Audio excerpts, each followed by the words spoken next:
Hello நண்பர்களே, 12வது எபிசோடோட ஸ்டார்டிங்லயே நம்ம ஹீரோ பெரிய செவுத்துக்கு முன்னாடி தான் நின்னுட்டு இருக்கான். என்ன ஆனாலும் சரி, இந்த உடம்புல இருந்து நம்ம வெளியே வந்தாதான் ஹீரோ மறுபடியும் வருவான். இந்த சிச்சுவேஷனை ஹீரோனால மட்டும்தான் ஹேண்டில் பண்ண முடியும் அப்படிங்கிறது செகண்ட் ஹீரோக்கு புரியுது. அதனால பயவுல அங்கிருந்து குடுகுடுன்னு ஓடி வந்து அந்த செவுத்து மேல அவனே முட்டிக்கிறான். ஆனாலும் உடம்புல இருந்து செகண்ட் ஹீரோட சோல் வெளியே வந்த மாதிரி இல்ல, இவனும் விட்டு கொடுக்கற மாதிரி இல்ல. வித்தியாசமா எந்தெந்த ஆங்கிள் எல்லாம் அடி வாங்க முடியுமோ அவனே அந்த செவுத்து மேல குதிச்சு அடி வாங்கிக்கிறான். பாவம், வலிச்சதுதான் மிச்சம். இதுக்கு மேல சும்மா இருக்க முடியாதுடா, கைப்புள்ள, கையில டைம் வேற இல்ல. இப்ப ஓடி வந்து மண்டையில முட்டு கொடுக்கறதுல ரெண்டா பொழந்தரணும் அப்படின்னு முடிவெடுத்து வெறித்தனமா மண்டையை வச்சு செவுத்துல முட்ட வரான். ஆனாலும் ஒரு கட்டத்துல ரொம்பவே பயந்து போயிடுறான். ஏன்னா உள்ள இருக்கிற சோல் செகண்ட் ஹீரோவா இருந்தாலும் இப்போ ஃபர்ஸ்ட் ஹீரோ பாடியில இருக்கறனால வலி இவனுக்கும் ஃபீல் ஆகும். இல்ல சப்போஸ் மண்டையில முட்டு கொடுத்து சோல் வெளியே வரலனா அந்த வலியை வேற நான் தாங்கிக்கணும். இப்ப ஹீரோயின் வேற எந்த நிலைமையில இருக்கானே தெரியலையே அப்படின்னு புலம்பிட்டு இருக்க போதே அந்த பக்கமா ஒரு டிடெக்டிவ் வரான். நம்ம ஹீரோ அந்த டிடெக்டிவ் கிட்ட போய் தயவு செஞ்சு என்னை அடிடான்னு கேட்ட உடனே அவனுக்கு பயம் வந்துடுது. ஏன்னா உள்ள இருக்கிறது செகண்ட் ஹீரோ. ஃபர்ஸ்ட் ஹீரோவை பார்த்தா எல்லாத்துக்கும் பயம் இருக்குமா இல்லையா? ஏங்க டிடெக்டிவ், நான் ஏதாவது தப்பு பண்ணிட்டேனா அப்படிங்கிற மாதிரி அவன் கேட்கறான். அதுக்கு நம்மால் இருந்துட்டு நீ எந்த தப்பும் பண்ணல, எல்லா தப்பும் பண்ணது நான் தான், தயவு செஞ்சு என்னை அடி அப்படின்னு கெஞ்சிட்டு இருக்கான். அதுக்கு அந்த டிடெக்டிவ் ஏதோ குழந்தை பிள்ளைங்களை அடிக்கிற மாதிரி கண்ணத்துல லைட்டா ஒரு தட்டு தட்டுறான். ஹீரோ கோவம் வந்துருது. டே இதெல்லாம் பத்தாதுடா, நல்லா வலிக்கிற மாதிரி அடிடா அப்படின்னு கெஞ்சி கேட்டுட்டு இருக்கான். கடுப்பான அந்த டிடெக்டிவ் சம்பந்தமே இல்லாம நான் ஏன்டா உன்னை அடிக்கணும், நீ என்ன லூசா அப்படின்னு கேட்கும்போது ஹீரோ இருந்துட்டு, அதாவது உள்ள இருக்கிற செகண்ட் ஹீரோ இருந்துட்டு, டே நீ என்னை அடிச்சாதான்டா ஹீரோ வருவான், அப்பதான் ஹீரோயினை காப்பாற்ற முடியும், அந்த பார்க்க அரெஸ்ட் பண்ண முடியும், இந்த உடம்ப விட்டு வெளியே போறக்கு எனக்கும் வலி தெரியல அப்படின்னு புலம்புறான். அதுக்கு அந்த டிடெக்டிவ் இருந்துட்டு, உனக்கு வலி தெரியுதோ இல்லையோ, நீ இப்படியே பேசி எங்களுக்கு இருக்குனாக்கலாம் நினைக்கிறேன், இந்த மாதிரி விஷயமெல்லாம் நான் நம்ப மாட்டேன், என்னை ஏமாத்த ட்ரை பண்ணாத அப்படிங்கிற மாதிரி சொல்லிடுறான். நம்ம ஹீரோவும் கையெடுத்து கும்பிட்டு கெஞ்சிட்டு இருக்கான், தயவு செஞ்சு என்னை அடி, நான் சொல்றது எதுவுமே உனக்கு புரிய போறது கிடையாது, நான் 1 2 3 கவுண்ட் பண்றேன், 3 எண்ணும் போது எவ்வளவு ஸ்பீடா அடிக்க முடியுமோ அடிச்சிரு அப்படின்னு சொல்லும் போது அவனும் ரெடி ஆகிறான். நம்ம பயபுல 1 கவுண்ட் பண்ணும் போது உழுகும் பாருங்க ஒரு பஞ்சு, கதிகலங்கி போயிடுறான் ஹீரோ. அடிச்ச டிடெக்டிவ்க்கே கை வலிக்குதுன்னா பாத்துக்கோங்களேன், அந்த அளவுக்கு விழுந்திருக்கு பஞ்சு. கடுப்பான நம்ம ஹீரோ 3 எண்ணதுக்கு அப்புறம் தான் அடிக்க சொன்ன அப்படின்னு அவங்கிட்ட சண்டை போட்டுட்டு இருக்கும் போது கரெக்டா பார்க்கு கிட்ட இருந்து எனக்கு கால் வருது. தம்பி எனக்கு போட் இன்னும் ரெடி பண்ணிருப்பேன்னு நினைக்கிறேன், ஆனா மிட் நைட் தேவைப்படாது, 7 மணிக்கு போட் ரெடியா இருக்கணும் அப்படின்னு சொல்றான். நம்ம ஹீரோவும் டைம் பார்த்தா 6 ஆச்சு, இன்னும் 1 hour தான் கையில இருக்கு, சீக்கிரம்பா உனக்கான டைம் ஓடிட்டு இருக்கு, அப்பதான் ஹீரோயினை காப்பாற்ற முடியும் அப்படின்னு சொல்லிட்டு அவன் போனை வச்சிடறான். நம்ம ஹீரோவும் அதிர்ச்சியில இருக்கும் போது அந்த டிடெக்டிவ் இருந்துட்டு என்னடா ஆச்சு அப்படிங்கிற மாதிரி கேட்கறான். அவன் ஒரு பைத்தியம் அப்படின்னு சொல்லிட்டு குடு குடு அங்கிருந்து ஓட ஆரம்பிக்கிறான் நம்ம ஹீரோ. ஆனா அந்த டிடெக்டிவா நீ தாண்டா பைத்தியம் அப்படின்னு தனியா புலம்பிட்டு கிடக்குறான். இத்தனை நேரம் நடந்த விஷயத்தை வச்சு நம்ம ஹீரோவும் கார்ல அறக்க பறக்க வந்துட்டு இருக்கான். டைம் கிட்டத்தட்ட 6:30 ஆக போகுது. அப்ப கரெக்டா அவனுக்கு ஒரு கால் வருது. பார்க்கு தான் கால் பண்ணிருக்கான்னு நினைச்சு இவன் போனை எடுத்த உடனே, டே நீ கேட்ட பணத்தை நான் கொண்டு வந்துட்டு இருக்கேன், ஹீரோயின் மேல மட்டும் கைய வச்ச மகனை சங்க அறுத்துருவேன் அப்படின்னு டைலாக் விட்டுட்டு இருக்கான். பார்த்தா பேசுறது ப்ராசிக்யூட்டர் ஜே.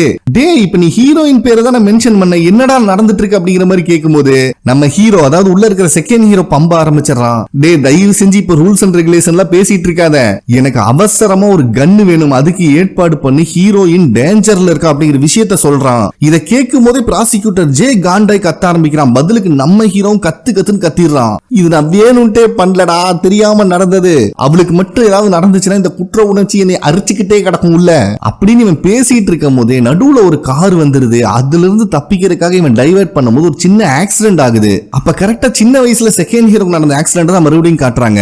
அந்த ஆக்சிடென்ட் நடந்தப்போ ஒயிட் கலர் டி-ஷர்ட் போட்டு ஒருத்தன் வந்து பாக்குறான். அவங்க அப்பா சீரியஸான கண்டிஷன்ல இருக்காரு. அங்க இருக்கிற குட்டி செகண்ட் ஹீரோவும் காப்பாத்துங்க அப்படிங்கிற மாதிரி கேட்கும் போது அந்த பையன் அங்கிருந்து ஓட ஆரம்பிச்சிடறான். அந்த சமயத்துல அந்த பையனோட செயின் ஒண்ணு அந்த கார் டோர்லயே சிக்கிருது. அதுக்கப்புறம் தான் பிளாக் ஹுட்டிஸ் போட்டு ஒரு பையன் வந்து காப்பாத்த ட்ரை பண்ணிட்டு இருக்கிற மாதிரி காட்டுறாங்க. இத நினைச்சு பார்த்துட்டு பிரசன்ட்ல ஆக்சிடென்ட் ஆன கார்ல இருந்து ஹீரோ வெளியே வரான். அடிபட்டு ரத்தம் எல்லாம் வந்திருக்கு. இப்பதான் நமக்கு இன்னொரு விஷயத்த காட்டுறாங்க. நடந்த ஆக்சிடென்ட்ல செகண்ட் ஹீரோட சோல் பாடியை விட்டு வெளியே வந்துருச்சு. சோ ரொம்ப நேரமா பயபுல எதிர்பார்த்த விஷயம் நடந்துருச்சு. இப்ப ஹீரோக்கு நடந்த எந்த விஷயமே ஞாபகத்துக்கு கிடையாது. ஆனா அவனால செகண்ட் ஹீரோட சோலை மட்டும் பார்க்க முடியுது. ஏண்டா எப்படா நீ என்னோட பாடிக்குள்ள என் பெர்மிஷன் இல்லாம வரலாம் அப்படின்னு கேட்டுட்டு இருக்கும் போது செகண்ட் ஹீரோ இருந்துட்டு, இப்ப இத பத்தி பேசலாம் டைம் கிடையாது, ஹீரோயின் ரொம்ப டேஞ்சர்ல இருக்கா அப்படிங்கிற விஷயத்த சொல்றான். இதை கேட்கும் போது ஹீரோக்கு செம்ம கோவம் வந்துருது. என்னடா பண்ணி பண்ணி வச்சிருக்க, தேவையில்லாம இன்வெஸ்டிகேஷன்ல ஏன்டா அவளை கோத்துட்ட?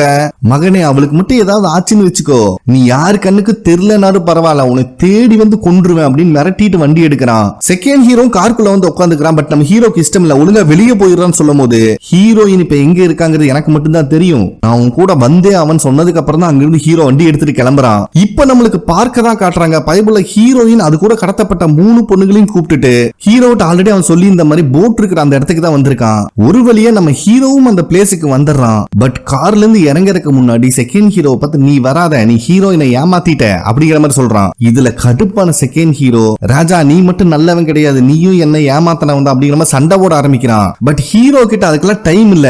ஒழுங்கா நான் சொல்றத கேட்டு நட, இந்த விஷயத்துல திருப்பி இன்வால்வ் ஆனேனா நான் உன்னை மன்னிக்கவே மாட்டேன், டப்பிய சாத்திட்டு இங்கேயே உட்காருன்னு சொல்லிட்டு ஹீரோ மட்டும் அங்கிருந்து போறான். அந்த இடத்துல ஆல்ரெடி பார்க்கு ஹீரோக்காக தான் வெயிட் பண்ணிட்டு இருக்கான். என்னப்பா பணத்தை எல்லாம் கொண்டு வந்துட்டியான்னு கேட்கும்போது ஹீரோ வந்துட்டு, நீதான் பார்க்கா அப்படிங்கிற மாதிரி கேட்டுறான். அவனுக்கு ஒன்னும் புரியல. சரி, இதுக்கு மேல இவனை யோசிக்க வைக்க கூடாதுன்னு அந்த பணப்பெட்டியும் தூக்கி போட்டுறான் ஹீரோ. அவனும் பணத்தை செக் பண்ணி பார்த்து எடுத்துக்கிறான். அப்ப ஹீரோ வந்துட்டு, பொண்ணுகளை எல்லாம் எங்கடா வச்சிருக்கேன்னு கேட்கும் போது பார்க் வந்துட்டு, பொண்ணுகளா தம்பி, அந்த ரிப்போர்ட்டர் பொண்ணை மட்டும் தான் உங்ககிட்ட ஹேண்ட் ஓவர் பண்றேன்னு சொல்லியிருக்கேன் அப்படிங்கிற மாதிரி சொல்லணும். ஹீரோ கோவம் வந்துருது. இவன் தான் எப்ப பார்த்தாலும் அடிச்சுட்டு பேசுவான், அதனால ரொம்ப டென்ஷன் ஆகுறான். சரி சரி, கோவத்தை கண்ட்ரோல் பண்ணி என் பின்னாடி வா அப்படின்னு கூப்பிட்டு போறான் பார்க்கு. பார்த்தா அந்த இடத்துல 2 கார் அந்த இடத்துல கட்டி தொங்க விட்டுருக்கானுங்க. டே பைத்தியமே, என்னடா சொல்ல வர அப்படின்னு ஹீரோ கேட்கும் போது, தம்பி 2ல ஏதோ ஒரு காரை நீ செலக்ட் பண்ணிக்கோ, ஒரு கார்ல ஹீரோயின் இருக்கா, இன்னொரு கார்ல மத்த பொண்ணுங்க இருக்காங்க, பட் நீ எந்த காரை செலக்ட் பண்ணாலும் இன்னொரு கார்ல இருக்கிறவங்க சாகிறது உறுதி. அப்படி அவங்க செத்து போயிட்டா அதுக்கு நீ தான் காரணம், அந்த கில்ட்டினஸோடயே நீ வாழ்ந்து பழகிக்கோ. இப்பத்துக்கு உன் கையில தான் அந்த 2 மிஷினோட கண்ட்ரோலும் இருக்கு, உங்ககிட்ட இருக்கிற இப்ப 1 நிமிஷம் மட்டும்தான் கையில, நல்ல முடிவை செலக்ட் பண்ணு அப்படின்னு சொல்றான். நம்ம ஹீரோ என்ன முடிவு எடுக்குன்னு தெரியாம ரொம்ப கன்ஃபியூஷன் நின்னுட்டு இருக்கும் போது கரெக்டா செகண்ட் ஹீரோட சவுண்ட் கேக்குது. யாருமே அங்க இல்ல அப்படின்னு. பதிலுக்கு இவன் புடிச்சு கத்து கத்துன்னு கத்துறான். உன்னை யாரா இங்க வர சொன்னா, நான் தான் வரக்கூடாதுன்னு சொல்லியிருக்கேன்ல அப்படின்னு. பார்க்கும் அமாளுகளும் திரும்பி பார்த்தா அங்க யாருமே அவனுக்கு கண்ணுக்கு தெரியல. அப்ப ஹீரோ கிட்ட வர செகண்ட் ஹீரோ 2 கார்லயுமே எந்த பொண்ணுகளும் கிடையாது அப்படிங்கிற விஷயத்த சொல்றான். ஆனாலும் ஹீரோக்கு செகண்ட் ஹீரோ மேல இன்னும் நம்பிக்கை வரலை. அவனும் ரொம்ப கான்பிடண்டா சொல்றான், இந்த ஒரு டைம் என்னை நம்பு, 2 கார்லயும் யாருமே கிடையாது, நான் பார்த்துட்டேன் அப்படின்னு. அப்ப பார்க் இருந்துட்டு, தம்பி உனக்கு கொடுத்த டைம் முடிஞ்சதுன்னு சொல்லும் போதே ஹீரோ இருந்துட்டு, எந்த காருன்னு நான் செலக்ட் பண்ணிட்டேன் அப்படின்னு சொல்றான். செகண்ட் ஹீரோ செம்ம நர்வஸ் ஆயிடுறான். நான் சொன்னது நம்பனானா இல்லையான்னு. பார்த்தா பயபுள்ள 2 காரையுமே ரிலீஸ் பண்ணிடுறான் செகண்ட் ஹீரோ நம்பி. 2 காரும் பொத்துன்னு கீழே விழுந்து செதறுது. செகண்ட் ஹீரோ சொன்ன மாதிரியே 2 கார்லயும் யாருமே இல்ல. ஆனா இத பாக்குற பார்க்குக்கு தூக்கி வாரி போட்டுருது. டே யாரா சாமி நீயே, உன்னைய பயமுறுத்தறதுக்கு நான் ஒரு ட்ரிக் பண்ணா நீ எனக்கே ஷாக் கொடுத்துட்டு இருக்க அப்படிங்கிற மாதிரி சொல்லும் போது நம்ம ஹீரோ இருந்துட்டு, சரிடா வெட்டியா பேசினதெல்லாம் போதும், உனக்கு தேவை நான் தானே, அந்த பொண்ணுக்கு அத்தனை பேத்தையும் ரிலீஸ் பண்ணு, அதுக்கு பதிலா என்னை வேணா பிணைய கைதியை வச்சுக்கோ அப்படின்னு சொல்றான். இந்த டீல் பார்க்குக்கு ரொம்பவே பிடிச்சிருக்காட்டு இருக்கு. பள்ளி வாயன் இப்பதான் ஃபர்ஸ்ட் டைம் சிரிக்கிறான். அதுக்கப்புறம் தான் பார்க்கோட அல்லக்கைய ஹீரோயினையும் கூட கடத்தப்பட்ட மத்த பொண்ணுகளையும் கூட்டு வரானுங்க. அப்ப ஹீரோ வந்துட்டு, உனக்கு ஒண்ணு அடிப்படலையே அப்படிங்கிற மாதிரி விசாரிக்கிறான். பதிலுக்கு ஹீரோயின், கீழே விழுந்ததுல அடிபட்டுச்சு, அது கூட அந்த அளவுக்கு வலிக்கல, நான் யார ரொம்ப நம்பனோ அவன் என் ஹார்ட்டையே பிரேக் பண்ணிட்டான் அப்படின்னு ஹீரோ தான் மென்ஷன் பண்ணிட்டு இருக்கா. இதை எல்லாத்தையும் கேட்கும் போதே பக்கத்துல இருக்கிற செகண்ட் ஹீரோக்கு ரொம்ப கில்ட்டியா ஃபீல் ஆகுது. நம்ம ஹீரோனாலே ஒன்னும் பேச முடியல. அப்ப பார்க் இருந்துட்டு, சரி சரி ரொம்ப கொஞ்சிக்காதீங்க, அந்த பொண்ணுகளுக்காக நீ உன்னோட உயிரை பணை வச்சு கூட வர பாத்தியா அப்படிங்கிற மாதிரி சொல்றான். இதை கேட்கும் போது ஹீரோயினுக்கு ஷாக் ஆகுது. டேய் என்னடா பண்ணி வச்சிருக்க, நீ இந்த மாதிரி கேங்ஸ்டர் கூட டீலிங்கே பண்ண மாட்டியே, உண்மையான ஹீரோவே கிடையாதுடா நீ அப்படிங்கிற மாதிரி பொங்கரா. பட் ஹீரோ இருந்துட்டு, அதை நினைச்சு நீ கவலைப்படாத, வெளியே என்னோட கார் வெயிட் பண்ணிட்டு இருக்கு, இந்த பொண்ணுங்க எல்லாத்தையும் ஃபர்ஸ்ட் ஹாஸ்பிட்டலுக்கு கூட்டு போ அப்படின்னு சொல்றான். ஆனா ஹீரோயின் அதை ஒத்துக்க மாட்டேங்கிறா. நான் உன் கூட தான் இருப்பேன் அடம்பிடிக்கிறா.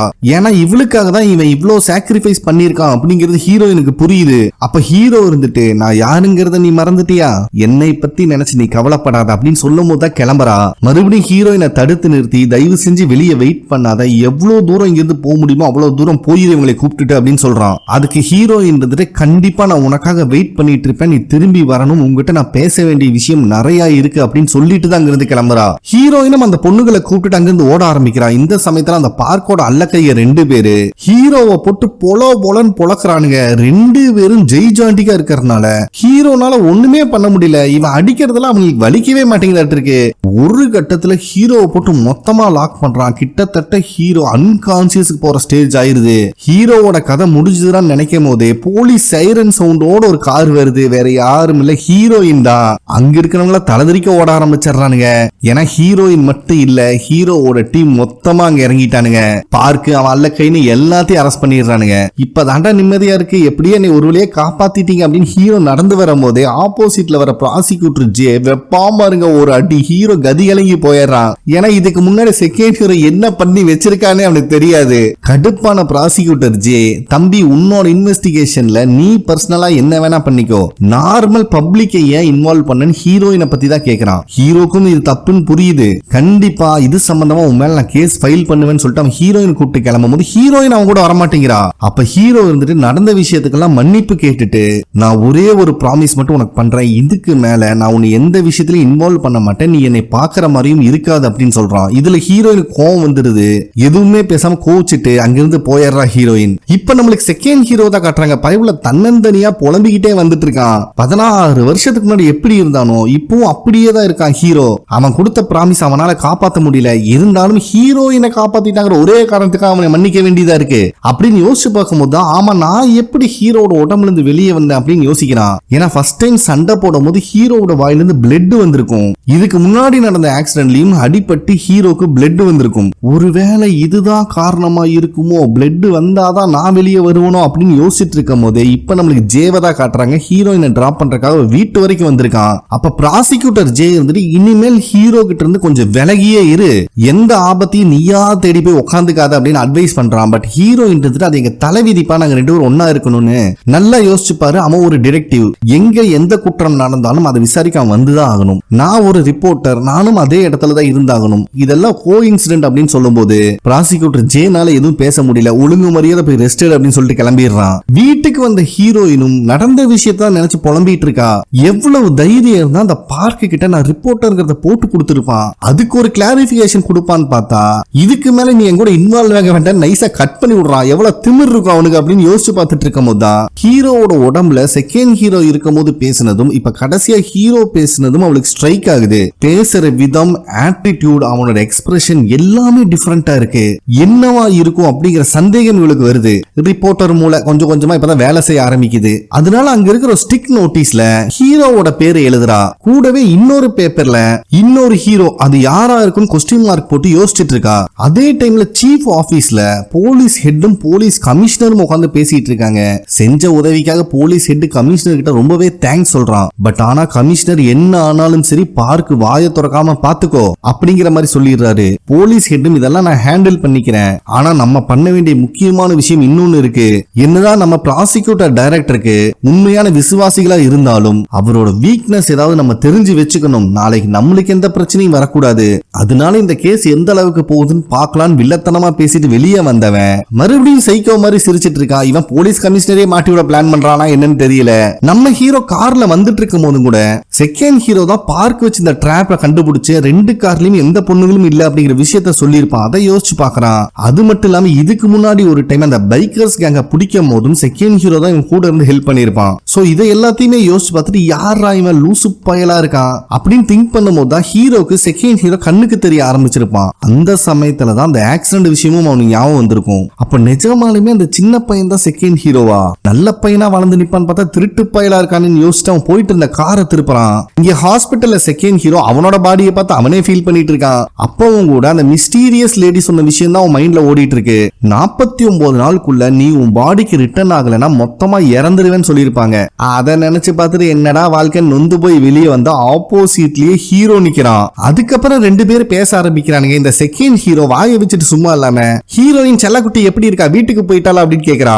இதுல ஹீரோக்கு கடுப்பாயிருது. ஏன்டா என் உடம்புல இருக்கும்போது இப்படிதான் அவளை டீல் பண்ணிட்டு இருந்தியாடா அப்படிங்கிற மாதிரி கேட்கும்போது, கண்டிப்பாப்பா நான் மறுபடியும் உடம்புல வந்தாலும் அதே தான் பண்ணுவேன் அப்படின்னு சொல்றான். இதுல ஹீரோக்கு செம கோவம் வந்துருது. உன்னை மாதிரி திருட்டு பையில நம்பி என் உடம்ப நான் கொடுக்க மாட்டேன், 16 வருஷத்துக்கு முன்னாடி நடந்த ஆக்சிடென்ட்ல மாட்டின சின்ன பையன் நீ தானே அப்படின்னு இவன் சொல்லிட்டு இருக்கிறத கேட்கும் போதே செகண்ட் ஹீரோ கோவம் வந்துருது. தம்பி அந்த பழைய ஃப்ரெண்ட்ஷிப்காக தான் உன்னை அலோவ் பண்ண, பட் இனிமேல் நான் அலோவ் பண்ற மாதிரி இல்லைன்னு சொல்றான். பட் கோவத்துல செகண்ட் ஹீரோ பிடிச்சி கத்துன்னு கத்துறான். ஒரு கட்டத்துல ஹீரோவை அடிக்கவே வந்துடுறான். என்ன பண்றது, இவன் சோலா இருக்கிறதுனால ஹீரோவை டச்சும் கூட பண்ண முடியல. இதுல ஹீரோ வேற போங்க தம்பி வேற ஏதாவது பொழப்பு இருந்தா போய் பாருங்க அங்கிருந்து கிளம்ப ஆரம்பிக்கும் போது கோவத்தின் உச்ச கட்டத்துல இந்த செகண்ட் ஹீரோ அங்கிருந்த ஒரு ட்ரிங்க் பாட்டில உதைக்கிறான். பார்த்தா அது இவன் கால்ல டச் ஆகி பறந்து போகுது. இத பாக்குற ஹீரோக்கு சர்ப்ரைஸ் ஆயிருது.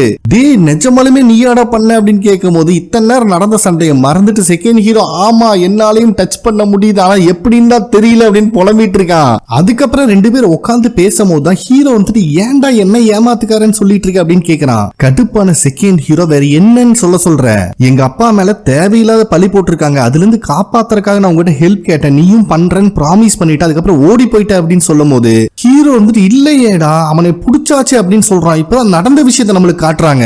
இந்த ஆக்சிடென்ட் நடந்ததுக்கு அப்புறம் ஹீரோ அந்த ஹாஸ்பிட்டல்ல இருந்து வரும்போது இவங்க ஆக்சிடென்ட் ஆன வண்டிக்கு ஆப்போசிட்ல வண்டி ஓட்டிட்டு வந்தவன் யாருக்கிட்டயோ போன்ல ஆக்சிடென்ட் ஆகும்போது அவன் பையனும் கூட இருந்தான். பட் அந்த ஆள் தான் பெண்ட்ல தப்பா கட் அடிச்சிட்டாரு. அது மட்டும் இல்லாம குடிச்சிட்டு வண்டி ஓட்டிட்டாரு நான் சொல்லிட்டேன் எல்லாரும் நம்பிட்டாங்க அப்படின்னு சொல்லிட்டு இருக்கான். இத நம்ம ஹீரோவும் கேட்டிருக்கான். அதனால அவங்கிட்ட இருந்து வாக்குமூலம் வாங்குறதுக்காக இவனுக்கு பிளான் பண்ணி சர்ச்சில் இருக்கிற ஃபாதர் ஒரு பாத்ரூம்ல வச்சு லாக் பண்ணிட்டு இந்த பாவ மன்னிப்பெல்லாம் கேட்பாங்க பாத்தீங்களா, அந்த இடத்துல அவன் பண்ண தப்பெல்லாம் உளரும் போது நம்ம ஹீரோ ஃபுல்லா ரெக்கார்ட் பண்ணி கொண்டு வந்து அங்க இருக்கிற டிடெக்டிவ் கிட்ட ஒப்படைச்சிருக்கான். ஆனா அதுக்கப்புறம் நடந்த எந்த விஷயமுமே நம்ம ஹீரோக்கு தெரியல. சோ ஹீரோக்கும் இப்ப புரிஞ்சிருது உண்மையான குற்றவாளியை அவனுக்கு அரெஸ்ட் பண்ணல. இத பத்தி யோசிச்சு பார்க்கும்போது தான் இதனாலதான் செகண்ட் ஹீரோ நம்ம பாடியை பொசஸ் பண்ணிருக்கான். ஏன்னா அந்த கேஸ் இன்னும் சால்வ் ஆகாம இருக்குது அப்படிங்கிறது தெரிய வருது. அப்போ உன் கேரியர்லயே இந்த ஒரு கேஸ் தான் நீ சால்வ் பண்ணலையா அப்படின்னு செகண்ட் ஹீரோ கேட்கும்போது மொத்தம் 2 கேஸ் நான் சால்வ் பண்ணாம இருக்கேன். ஒன்னு உங்க அப்பாவோட கேஸ், இன்னொன்னு என்னோட பழைய பார்ட்னர் ஜோவோட கேஸ் அப்படின்னு சொல்றான். சோ இந்த கேஸ் க்ளோஸ் ஆகாம இருக்கிறதுனாலதான் ஒருவேளை செகண்ட் ஹீரோ நம்ம பாடியை பொசஸ் பண்ண ட்ரை பண்றான். ஃபர்ஸ்ட் இந்த 2 கேஸோட கிரிமினலையும் நம்ம கண்டுபிடிச்சாகணும் அப்படிங்கிற மாதிரி சொல்லிட்டு செகண்ட் ஹீரோவை பார்த்து நீ என் பாடியை பொசஸ் பண்ணும் போதெல்லாம் என்னென்ன விஷயம் பண்ற அப்படின்னு கேட்டா எனக்கு ஒண்ணுமே தெரியலப்பா, நீ என்ன பண்ணுவே அதுதான் நானும் பண்றேன், என்ன உன்னோட பாடியில மட்டும் உள்ள போயிட்டு என்னால வெளியே வர முடியுது அப்படிங்கிற மாதிரி சொல்லிடுறான். அதே டைம் இந்த பிளாக் ஹெல்மெட் போட்டவன் பைக்ல எங்கேயோ போயிட்டு இருக்கிற மாதிரி காட்டுறாங்க.